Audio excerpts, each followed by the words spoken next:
Well, first of all, we want to keep creating jobs. And right now we've been seeking to do that in the parliament. And there are those in this parliament, led by the Labor Party, who want to stop us from creating more jobs by frustrating our plan. But we'll keep creating the jobs despite the opposition, despite the blockages that are put in the way, whether it's in the Senate or elsewhere. We'll keep pressing forward, as we have done over this last year, as we in fact have always done as a government, to press ahead and see the jobs created. And we'll deal with the challenges as they present. But those changes are important. But there are those in these places who don't want to create jobs as passionately as we do in the government. On relation to the fiscal issues, the Treasurer will comment, but we need to be cautious, even with these numbers. Of course, they're very pleasing.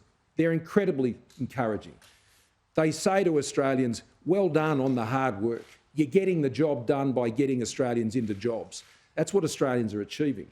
And we need to see that continue. Budget will be in May. We'll be addressing those issues in May.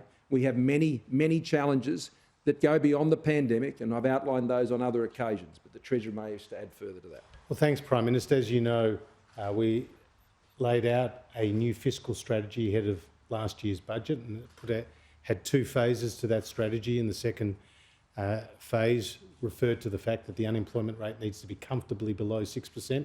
5.8% is not comfortably below 6%.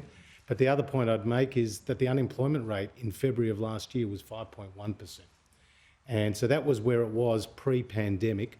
And we know that JobKeeper is coming off at the end of March. And it will be bumpy, it will be challenging, and the economy will continue to go through the transition. But just as JobKeeper ends, the Morrison government's economic supports continue. And that is extremely important, because it's like the $1.2 billion tourism and aviation package that we announced the other day, as well as the hiring credit, the infrastructure supports, the tax cuts. There's a whole host of government economic support measures that are going to continue to create jobs. What will removing JobKeeper do to these numbers? And is it the right time to do it? Would you consider extending it? JobKeeper must come to an end. It's done its job. The job is now taken up of the many other measures that the government has put in place. The Treasurer has just referred to them. The instant expensing issues, which is driving increased investment. The home builder program, which is seeing jobs in the residential building sector now extended out over the next 2 years. The tax cuts that are putting money in the pockets of Australians. The $2,000, the most recent of those payments, getting to those through the welfare system in just the last couple of weeks. The continued rollout of our infrastructure program. All of these things continue to drive the economy forward, just as so many of them were driving the economy forward before we came into this pandemic.